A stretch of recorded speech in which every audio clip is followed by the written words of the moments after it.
Okay, we're going to talk a little bit about some slight differences in some of the muscle structures.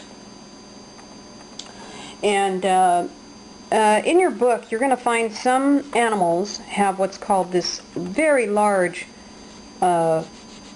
muscle called the bicep femoris. And in some animals, one of the gluteus muscles, or the butt muscle, will actually be part of the bicep femoris. In other words, it's fused. So in some animals, for instance, I've got a horse here, you're going to find that the gluteus muscles, the gluteus butt muscles, are differently named. They're called gluteus, and then you'll find that these animals have a bicep femoris. In some of the animals, the other animals, you're going to find they have what's called gluteobicep. And that means part butt muscle and part of that bicep of the femur, bicep femoris. So it's called gluteobicep. The horse diagram of this particular muscle is found on page 113. So we have the long head of the muscle, and then the short heads right here. And part of the short head will find a thin attachment to the calcaneus. Also, another muscle that attaches to that calcaneus is the gastrocnemius, which is your calf muscle. It goes from the femur and turns into the Achilles tendon and also attaches to this calcaneus. So we have the same thing here, in this case the hippo, with the gastrocnemius muscle attaching to the underside of the femur and coming here, but also as it attaches to the calcaneus, we see part of the hippo's gluteobicep muscle.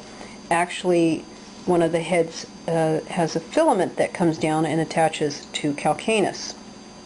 So the main difference between these two types of muscles is one of them, one set is what's called gluteobicep. In other words, it's part butt muscle that's joined with this bicep femoris.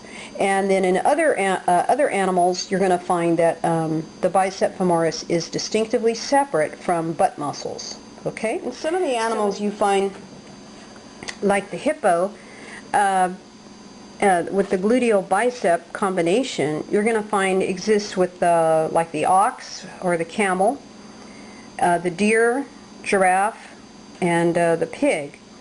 Other animals that have that butt muscle, the gluteus muscles, separate from the bicep femoris are going to be things like the horse, of course, and the lion, the dog, the bear, the rhino, the elephant, the rabbit, squirrel, and kangaroo, and probably so much more. But you'll look in your book and you'll see. So don't be confused when you're doing your anatomy studies if you find some of the references talks about gluteobicep versus the gluteus muscles, which are going to be like across here in the horse.